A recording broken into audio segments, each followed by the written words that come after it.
Class 7-এর প্রিয় ছাত্রছাত্রী বন্ধুরা, আজকে আমরা প্রভাতী গণিত অর্থাৎ পেজ 48 থেকে 49 পাতা অর্থাৎ এফ দাগের নিচের সমস্যাগুলি সমাধান করো এই সেকশনের অঙ্কগুলো নিয়ে কি করব আলোচনা করব। তোমাদেরই মধ্যে কেউ একজন বন্ধু কমেন্ট করেছিলে যে এফ দাগের অঙ্কগুলো সলভ করানোর জন্য, তো কমেন্ট মোতাবেক সেই প্রবলেমগুলো সলিউশন নিয়ে আমি হাজির হয়ে গেছি। তো বন্ধুরা, এখানে এফ দাগে নিচে সমস্যাগুলো সমাধান করো এই সেকশনটা তো আমরা আজকে আলোচনা করব।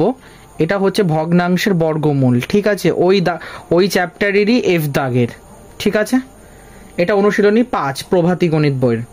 কি বলেছে এক নম্বর অঙ্কটাতে বলেছে যে এই দেখো পুরো একটা এত বড় এক্সপ্রেশন দেওয়া আছে, মানে এটা আন্ডার রুট, তার ভিতরে রয়েছে 513, আবার রুটের ভিতরে রয়েছে 144, তারপরে রয়েছে রুট 81 আর রুট 64। বলেছে এটার ভ্যালুটা কত হবে। এরকম টাইপের অঙ্ক কিন্তু দেখবে প্রিভিয়াস ইয়ারের কোশ্চেনে কিন্তু তোমরা প্রায়শই দুটো একটা দেখতে পারবে। তো আমাদের প্রথমে কাজ হচ্ছে 513 যেরকম আছে এটাকে সেরকম রেখে দিলাম। এই যে রুট 144, রুট 81 আর রুট 64, এইগুলোকে কি করব আমরা রুটগুলোকে হাঁটিয়ে দেব। মানে সরানোর অর্থ হচ্ছে 144 মানে কত হয় 12 তাই 12 লিখলাম, 9 9 81, 8 8 64। এবার 513 যেরকম আছে তেমন থাকলো, মাইনাস দিয়ে 12 9 আর 8 যোগ করলে কত হচ্ছে 29। এবার 513 থেকে যদি 29 বাদ দিয়ে দাও অর্থাৎ বিয়োগ করো, দেখবে 400 মানে 84 হচ্ছে। এবার 484কে যদি আমরা বর্গমূল করি তাহলে কত হচ্ছে 22 গুণিত 22, দুটো 22 রয়েছে বলে একটা বেরিয়ে এলো, সেই জন্য সঠিক উত্তর হবে 22।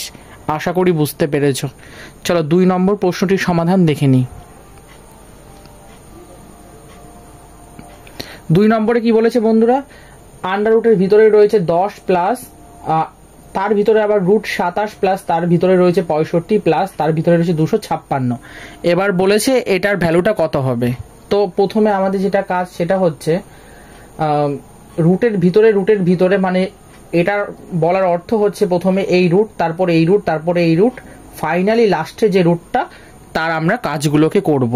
তো প্রথমে আমাদের কাজ হচ্ছে এখানটাতে দেখো এখানে 65 আছে প্লাস রয়েছে, এবার 16 16 256 হয়, তাই রুট উঠে গেল 16 হলো। আবার এই 65-র সাথে 56 যোগ করে দেব, করে কত পাচ্ছি 81, ঠিক আছে। তাহলে এখানে রুট 27 থাকছে। এবার 9 9 81, তার মানে রুট 27-এর সাথে 9 যোগ হয়ে গেল, হয়ে কত হচ্ছে 36। এবার আবার 6 6 36 অর্থাৎ 10-এর সাথে 6 যোগ করে কত হচ্ছে 16, 4 4 16, তার মানে 4। তাহলে এই নির্ণীয় বর্গমূল কত হচ্ছে 4। বন্ধুরা, এইভাবে অঙ্কগুলোকে কিন্তু সলভ করতে হয়। এরপরে 3 নম্বরে বলেছে মান নির্ণয় করো। 3 নম্বরে কি বলেছে মান নির্ণয় করো। এখানে আন্ডার রুটের ভিতরে একটা সিম্পলিফিকেশন দেওয়া রয়েছে, এটাকে করতে হবে। তো প্রথমে আমাদের কাজ হচ্ছে আমরা এখান থেকে করতে আসব। তার মানে যদি এটাকে করি তাহলে কত হচ্ছে 1/3 হচ্ছে, দেখো 1/3 লেখা হয়েছে। এরপরে 3-এর সাথে এটাকে যদি এটা একটা কি আছে, এটা একটা মিক্সড ফ্র্যাকশন, এটাকে যদি আমরা সিম্পল ফ্র্যাকশনে করি তাহলে কত হচ্ছে দেখো এর তলায় 2-এর তলায় কিছু নেই, মানে একটা 1 রয়েছে, তার মানে 3 2 6 আর 1 1 1, তার মানে 6 হলো। এবার 3-এর সাথে 6 যোগ করলে কত হচ্ছে 9, তার মানে 2 মাইনাস 2/9 হচ্ছে। এবার এটাকে আবার যখন ফার্দার সিম্পলিফাই করছি 16/9 হচ্ছে, 4 4 16, 3 3 9। এটাই হলো আমাদের সঠিক উত্তর। কারোর যদি কোনো রকম ডাউট থাকে তোমরা অতি অবশ্যই কিন্তু আমাকে কমেন্টে জানাতে পারো। দেখে নেব বন্ধুরা পরবর্তী প্রশ্নের সমাধান। 4 নম্বর দাগে কি বলেছে বন্ধুরা, মানের ঊর্ধ্বক্রমে সাজাও। মানের ঊর্ধ্বক্রমে সাজাও মানে হচ্ছে এখানে ছোট থেকে বড় সাজাতে বলা হচ্ছে। তো প্রথমে আমাদের এই অঙ্কটাও কিন্তু ভেরি ভেরি ইম্পর্টেন্ট। দেখবে তোমাদের যে পাঠ্য বই ক্লাস 7-এর যে সরকারি বই, সেই বইতে কিন্তু এই অঙ্কটা রয়েছে, ঠিক আছে। তো এখানে 1/√64 রয়েছে, 1 আন্ডার রুট 4/9 রয়েছে, তারপরে 1/√36 আর আন্ডার রুট 25/49 আছে। প্রথমে আমাদের কাজ হচ্ছে প্রত্যেক কটাকে রুট থেকে বার করে দেওয়া, মানে 8 8 64, তার মানে 1/8। আর এটা কত হচ্ছে 2 2 4, মানে 4। তো এখানটাতে এটা আন্ডার রুট, তার মানে 4 আর 9, তার মানে যদি 3 বেরায় তাহলে এটা 2 হবে বন্ধুরা। এই জায়গাটা একটু কারেকশন করতে হবে। তাহলে কত হচ্ছে বন্ধুরা, এটা 2 হবে। এবার 2 এর সাথে এটা গুণ করবে, তাহলে কত হচ্ছে 6 দুগুণে 12 2। তার মানে এই যে √4/9 এই সেকশনে তোমরা একটু কারেকশন করবে, ঠিক আছে। আর বাকিটা কত হচ্ছে 1/√36 মানে হচ্ছে 1/6 ইন্টু 28 কত হচ্ছে মানে 28/28। এটা লেখার মানে হচ্ছে আমাদেরকে প্রথমে দেখতে হবে এই যে প্রত্যেক কটা ভগ্নাংশ আছে না, যে 8 3 6 7, এই প্রত্যেক কটাকে লসাগু করে নিয়ে আমরা কত পাচ্ছি 168 পাচ্ছি। এবার এই প্রত্যেক কটা সংখ্যার সাথে আমরা এমন কিছু গুণ করব যাতে আমাদের নিচে প্রত্যেক কটাতে আমরা মানে হরগুলোকে 168 দেখাতে পারি। তাহলে হরগুলো যদি সেম হয়ে যায় তাহলে লবগুলো দিয়ে আমরা বিচার করতে পারবো যে কোনটা ছোট কোনটা বড়। ওই প্রসেসেই অঙ্কটাকে সলভ করা হয়েছে। আর এই পোর্শনটা মানে √4/9 এটা তোমরা একটু কারেকশন করবে, ঠিক আছে বন্ধুরা। চলো দেখে নেব 5 নম্বর প্রশ্নটির সমাধান। 5 নম্বরের অঙ্কটাও একটা ইন্টারেস্টিং অঙ্ক আছে। বলেছে যে এখানে √36 প্লাস √49 আর √64 প্লাস √25 এদের মধ্যে কোনটা বড় এবং কত বড় এটা জানতে চাওয়া হয়েছে। তো আমাদের প্রথম রাশিতে কি রয়েছে √36 প্লাস √49। এবার এটা করলে কত হয় 6 6 36 প্লাস 7 7 49 13 হচ্ছে। আর দ্বিতীয় রাশিতে আমরা পাচ্ছি 64 √64 আর √25 আর 64 5 5 25, আমরা এখানে 13।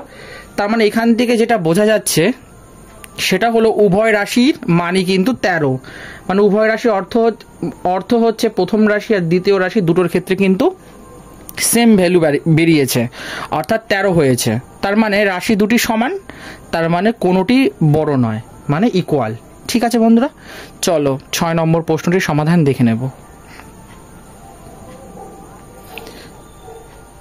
6 নম্বরে কি বলেছে বন্ধুরা, 6 নম্বর অঙ্কটাতে বলে দেওয়া আছে যে 4.25-এর সঙ্গে কত যোগ করলে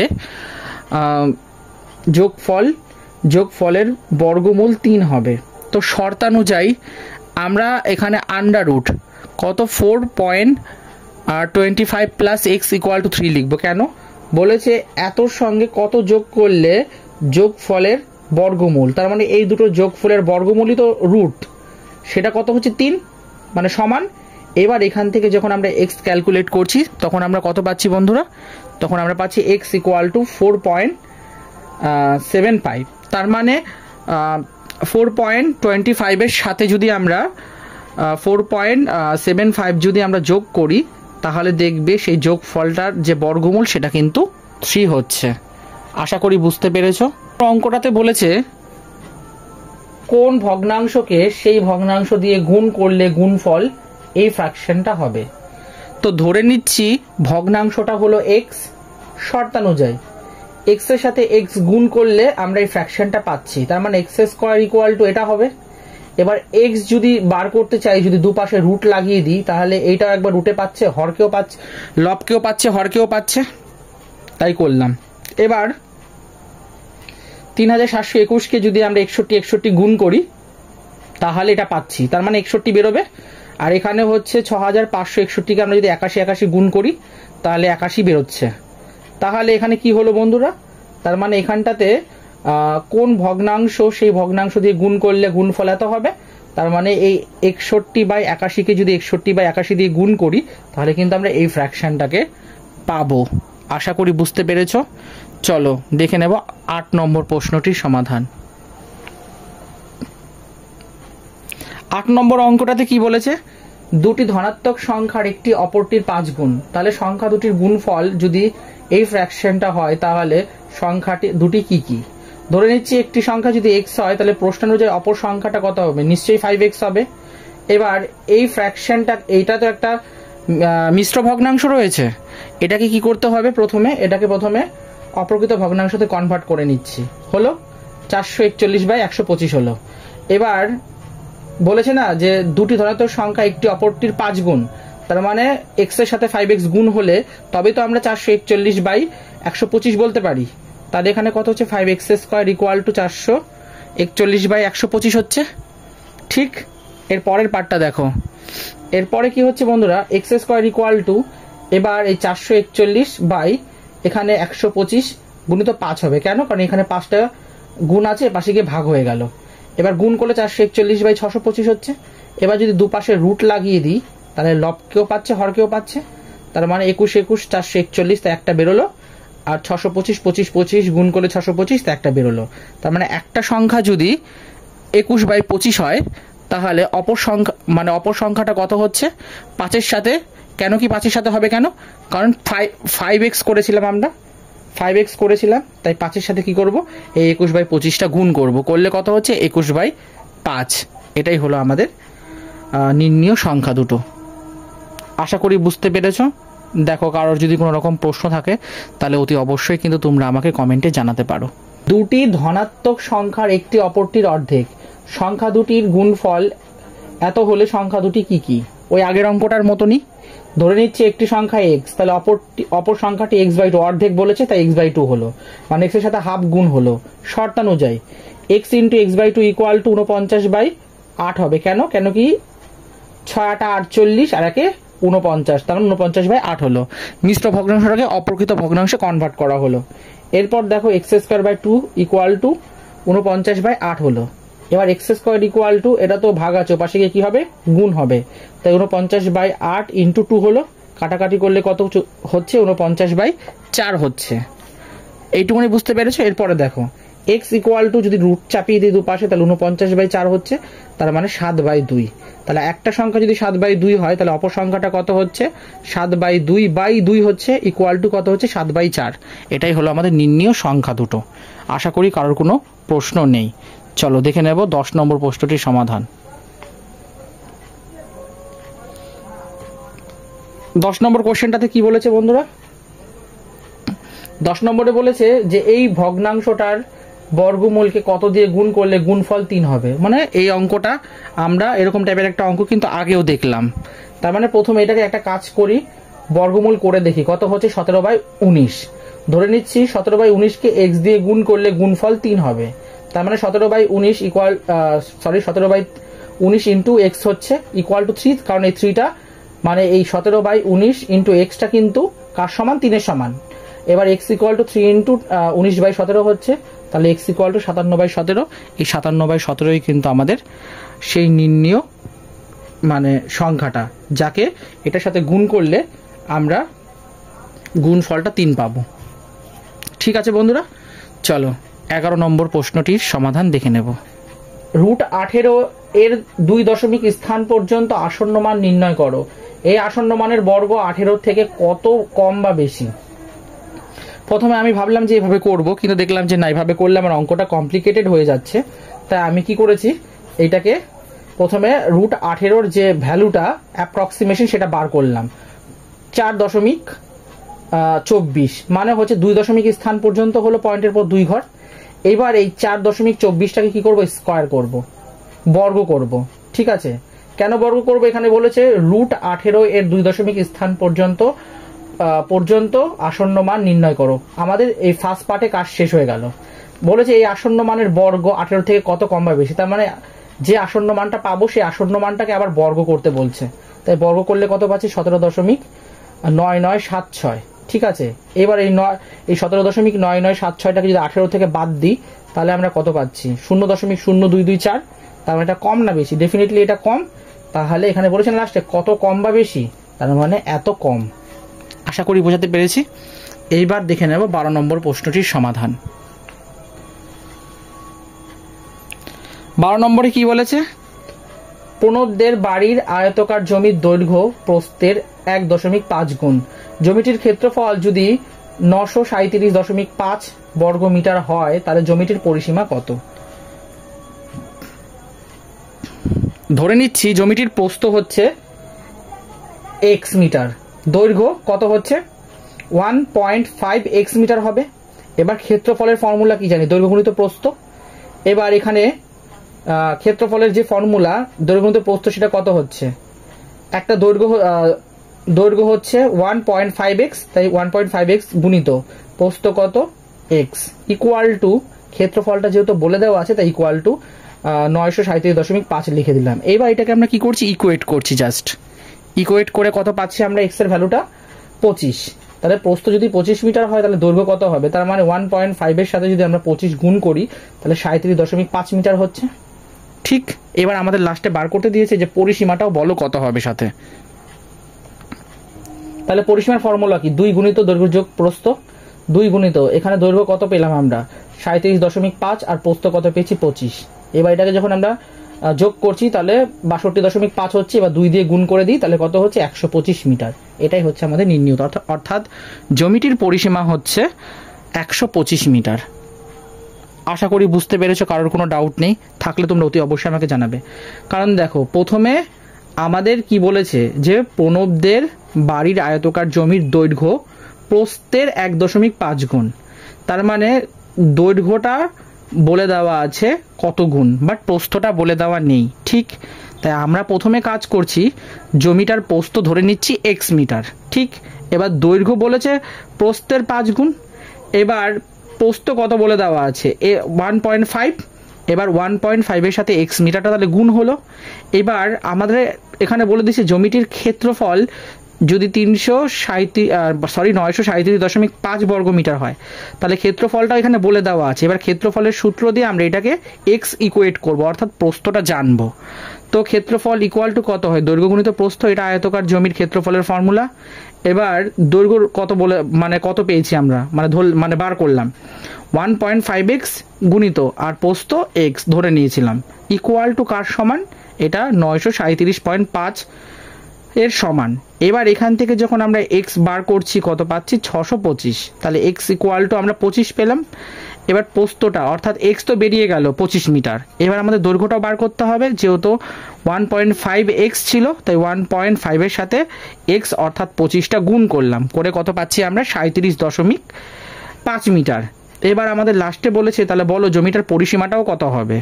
পরিসীমাটার ফর্মুলা হচ্ছে 2 গুণিত দৈর্ঘ্য যোগ প্রস্থ। এবার 2 যেরকম আছে সেমন রেখে দিলাম, দৈর্ঘ্যটা আমরা বার করেছি ইতিপূর্বে 37.5 সেটা লিখলাম, আর প্রস্থটা এক্স এর ভ্যালুটা আমরা বসালাম, মানে যেটা বার করেছি 25। এবার এই দুটোকে জুড়লে পরে কত হচ্ছে 62.5, তার সঙ্গে 2 গুণ ছিল, গুণ করে দিলে কত হচ্ছে 125 মিটার। এটাই হচ্ছে বন্ধুরা আমাদের নির্ণীয় উত্তর। আশা করি বুঝতে পেরেছ। চলো দেখে নেব আজকের লাস্ট কোশ্চেন, অর্থাৎ 13 নম্বর প্রশ্নটির সমাধান। স্টার মানে দেখবে এখানে এত বড় একটা সংখ্যার মধ্যে লাস্টে স্টার দিয়েছে, ঠিক? মানে এই অঙ্কটাতে এই জায়গাটা স্টার, এই সংখ্যাটাতে স্টার চিহ্নিত স্থানে লুপ্ত পথটা কত হলে পরে সংখ্যাটা একটা পূর্ণবর্গ হবে সেটা জানতে চাওয়া হয়েছে। প্রথমত এই যে স্টার রয়েছে এটা দশমিক মানে এখানে সরিয়ে পাই লেখা, মানে একটু মিস্টেক হয়েছে লেখাটা, তোমরা একটু ঠিকঠাক করে লিখে নিও। এখানে দশমিক সরিয়ে পাই লেখা রয়েছে, কিন্তু এটা তা নয়, এটা অ্যাকচুয়ালি দশমিক সরিয়ে পাই হবে। তাহলে দশমিক যদি সরিয়ে পাই তাহলে এটা কত হচ্ছে বন্ধুরা? দেখো এখানে 10⁶ করে হচ্ছে, তাই তো? কারণ যদি দশমিকটা হাঁটিয়ে দাও তোমরা তাহলে বাই হলে কত হচ্ছে 1 2 3 4 5 6, তার মানে একের পিঠে কত হচ্ছে 6টা শূন্য, তাই আমরা ওই একের পিঠে 6টা শূন্যকে কিন্তু এই ফরম্যাটে লিখতে পারি। হলো? এইবার তোমাদের একটা কাজ হচ্ছে, সেটা ধরে নাও যদি স্টার চিহ্নের জায়গায় আমরা শূন্য বসাই, মানে এই জায়গাটায় যদি শূন্য রাখি তাহলে কত হচ্ছে? শূন্য রাখলে আর তার যদি বর্গমূল করি তাহলে সেটা অ্যাপ্রক্সিমেশন, মানে আসন্ন মানে কত পাচ্ছি আমরা 422.96, মানে ওই 423 ধরো, ঠিক আছে? এইবার এই 423কে যখন তোমরা আবার পুনরায় ফার্দার বর্গ করবে দেখবে 17, 89 আর 29 হচ্ছে, মানে এই সংখ্যাটা হচ্ছে, ঠিক আছে? তাহলে এখানে যেটা রয়েছে 17 8 মানে 89, আর এখানে 2 স্টার রয়েছে, এর যে ভ্যালুটা সেটা কত পেলাম আমরা এই সংখ্যাটা। তাহলে পুরো সংখ্যাটার সাথে পুরো সংখ্যাটা কিন্তু মিলে যাচ্ছে, খালি এই যে লাস্টের সংখ্যাটা স্টার, এটার সাথে যদি এই লাস্টের সংখ্যাটা কম্পেয়ার করি তাহলে স্টার ইকুয়াল টু কত 9 পাচ্ছি। তার মানে স্টারের জায়গায় 9 হলে সংখ্যাটা পূর্ণবর্গ হবে। তার মানে আমরা যে স্টারের জায়গায় শূন্য ধরেছিলাম ধরাটা একদম পারফেক্ট ছিল, ঠিক আছে বন্ধুরা? তো ক্লাস 7-এর প্রিয় ছাত্রছাত্রী বন্ধুরা, তোমাদের এই এফ দাগে প্রভাতী গণিত বইয়েতে মোটামুটি দেখবে 26টার মতো অঙ্ক রয়েছে, ঠিক আছে? তো 26টার মতো অঙ্ক রয়েছে, সেখান থেকে আমরা কি করেছি 1 থেকে 13টা পুরো এফ দাগে কমপ্লিট করে দিয়েছি। তার মানে এই এফ দাগটা ফুললি কমপ্লিট করতে গেলে আরও 13টা অঙ্ক দরকার। তো বাকি যে 13 পিস অঙ্ক রইল সেই 13খানা অঙ্ক যদি আমরা কমপ্লিট করি তাহলে এফ দাগটা কমপ্লিট হয়ে যায়। ঠিক, তাহলে এই বাকি 13টা অঙ্ক আমরা পরবর্তী ক্লাসে ধাপে ধাপে সমাধানগুলো দেখে নেব।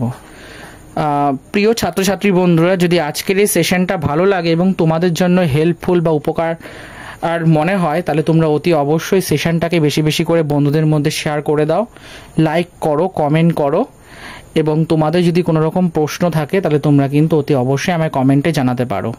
ঠিক আছে বন্ধুরা, তো অনুশীলনী প্রভাতী গণিত বইয়ের অনুশীলনীগুলোর প্রতিনিয়ত সমাধান পেতে চ্যানেলটাকে সাবস্ক্রাইব করো, পাশে থাকো, সাপোর্ট করো, বন্ধুদেরকে বেশি বেশি করে শেয়ার করো, লাইক করো, কমেন্ট করো, এবং তোমরা এই চ্যানেলটাকে জনপ্রিয় করে তোলো। তো আজকের মতো আমি এখানেই বিদায় নিচ্ছি। পরবর্তী ক্লাসে যে 13টা অঙ্ক বাকি রইল সেই 13টা অঙ্কের সমাধান নিয়ে আমরা আবার পরবর্তী ক্লাসে আলোচনা করব। চলো বন্ধুরা, তোমরা সবাই ভালো থেকো, সুস্থ থেকো এবং অঙ্কগুলোকে নিয়মিত প্র্যাকটিস করো। টাটা।